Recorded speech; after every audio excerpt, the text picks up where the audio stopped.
an extraordinary experience that is somewhat sensual, actually, but it's very cold and it's very heavy. What are you? We are Venom! Tom, you have story credits on the second and third Venom films, and Kelly, you've worked on the scripts of all three. What's most important to keep in mind when writing for the character of Venom? I don't know, Kelly, what is? What would you say as somebody who helps? Somebody who helps me. The great thing about writing Venom is that he can say anything and do anything, so you can kind of unleash your inner beast, as it were. And it has to be good material, doesn't it? It does have to, it has to be the best material. Otherwise it just isn't. You know, and sometimes we can tell. You know, like as long as it's moving in a certain predictable, chaotic unpredictability through the linear nature of the story, then you're in the wheelhouse. But ultimately, we can only really do what we like. Yeah, and stand by our own mistakes, as it were. Tom Hardy, he produces the Venom films. He works on the scripts with Kelly Marcel. He seems to know this character the best of anyone. How do you see him communicate that passion when you're behind the scenes? I mean, I would go as far as to say I don't know who else could be Venom and Eddie. He has lived with them and cares about them both so deeply, and they are so intertwined as the combo within him that they feel like an emotional presence, they feel like a comical presence, they feel like an extension of his personalities of being a kind of, you know, a darker voice and a lighter voice within the one human. And I think there's something that just have been really, really precious to him as a person through his career. And also alongside with his friendship with Kelly. I think they have a real meaning to both of them that also means that their friendship is kind of being put on the screen, which is gonna be there forever, which is pretty magical. It's interesting to hear you say that it's their friendship that drives it. Do you think one of them is more the Venom and one is more the Eddie between the two?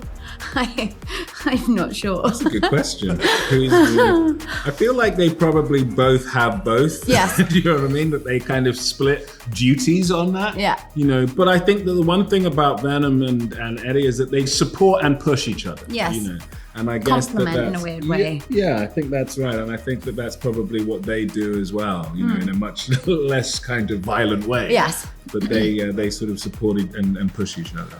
We are Venom. Have you thought about what it feels like to actually be surrounded in the symbiote's goo? Like, is it warm? Is it wet? Is it sticky? Is it like peanut butter, molasses? Well, I'd never even thought about it, you know. I've never actually thought about it. I'm too busy working, mate. trying to keep the gun in the fight, though. I never imagined what it might be to actually be in. Isn't that funny? Nobody is perfect. A long warm hug, like a gooey, warm, sticky hug, like what you did to my hand with that stuff yesterday. Yeah, a little bit. I don't know. I don't know.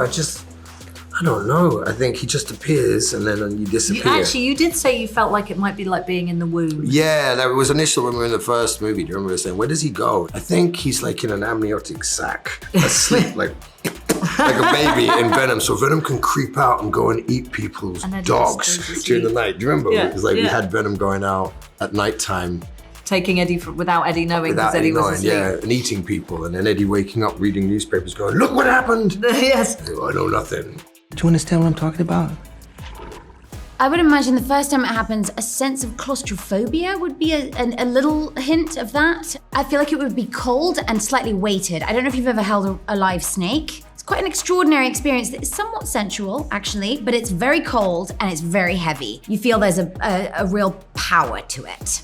And they are in control of the speed in which they are going to wrap around your arm. And it feels like I imagine a symbiote would have that same kind of, they control the pace. It's so interesting. I've never thought about it like that you're enwrapped in something else. You know, I've always thought that you also become sort of morphed as well. You know, like it's more of a conjoining of energies as opposed to one enveloping the other. But that was just me. I've never thought of it. But that's your experience with it then. That's how it always you would be struck. symbioted. Yeah, exactly. Mm-hmm.